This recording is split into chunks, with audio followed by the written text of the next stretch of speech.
नमस्कार.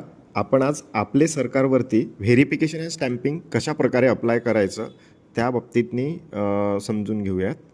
तर सर्वात आधी आपण गुगल ओपन केलं. गुगलवरती आपले सरकार हे असं टाईप केलं. त्याच्यानंतर पहिलीच लिंक जे दिसेल त्याच्यावरती क्लिक केलं.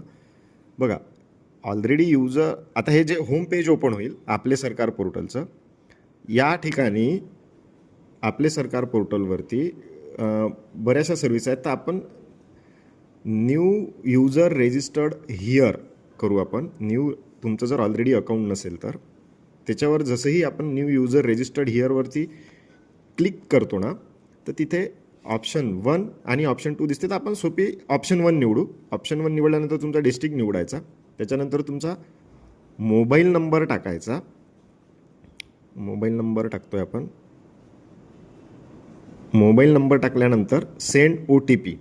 बघा, आता यांच्या कंडिशनमध्ये काय झालेलं, मोबाईल नंबर ऑलरेडी एक्झिस्ट, म्हणजे यांचं कुठल्या ना कुठल्या सर्व्हिससाठी यांनी ऑलरेडी आपल्या सरकारवरती युजर ID पासवर्ड टाकून ठेवलेलं होतं.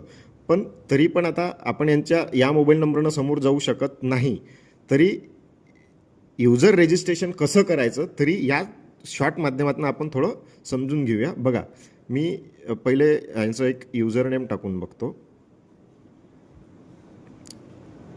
युजर नेम सेट करतोय मी. Check user name availability. Check केल्यानंतर तिथं मेसेज येतो यू कॅन यूज धिस. तर काय येते ना, फक्त इथे एवढीच डिटेल्स भरायची आहे.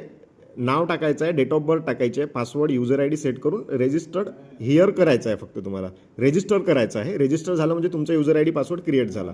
तर आता या कंडिशनला काय करतो, यांचा युजर ID यांना माहीत नाही, तर मी यांचा फॉरगेट युजर ID करतोय. आता फॉरगेट युजर ID जर या मोबाईल नंबरवर ऑलरेडी एक्झिस्ट दाखवला होता म्हणजे 100% असेलच यांचा युजर ID या मोबाईल नंबरवरती. मी युजर ID सेट करतो. यांचा युजर ID यांच्या मोबाईलवर आलेला आहे.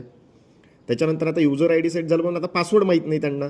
तर सेकंड आहे, आता युजर ID भेटला आपल्याला, आता पासवर्डही माहीत करून घ्यायचा. तर आपण OTPच्या सहाय्यानं यांचा जिल्हा निवडून फॉरगेट पासवर्डही करू. तर यांचा मोबाईल नंबर टाकतोय मी. मोबाईल नंबर टाकल्यानंतर OTP सेंड करतोय. OTP सेंड झाल्यानंतर OTP आलाय. OTP टाकतोय.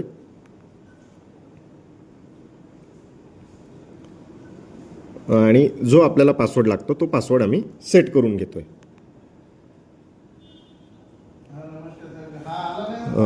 पासवर्ड सेट करतोय.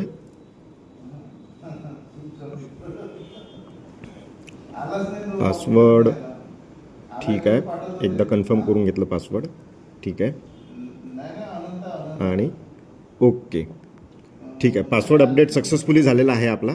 आता याच्यानंतर ना मी यांचा जो युजर ID आला होता तो युजर ID आणि पासवर्डने लॉग इन कसं करायचं आणि आपली व्हेरिफिकेशनची सर्व्हिस कुठनं कशी प्रोसेस आहे, कशी अवेलेबल करून घ्यायची ते बघू आपण.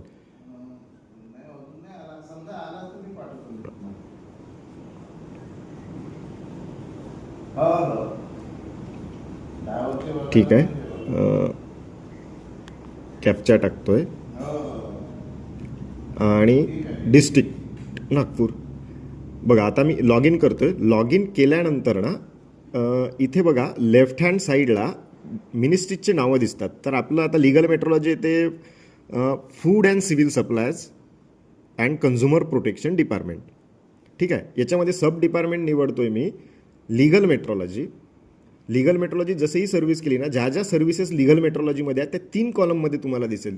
फर्स्ट कॉलम, सेकंड कॉलम आणि हा शेवटचा थर्ड कॉलम. तर या थर्ड कॉलममध्ये ना वरून 4th नंबरची issued certificate after verification and stamping of weights and measure याला सिलेक्ट करून मी प्रोसीडवरती क्लिक करतोय. जसं ही प्रोसीडवरती क्लिक करतोय ना, आधी जसं तुम्ही मैत्रीवरून करायचे जे पेज यायचं तेच, apply for verification, new renewal, त्याच्यानंतर जे करायचं ते तुम्ही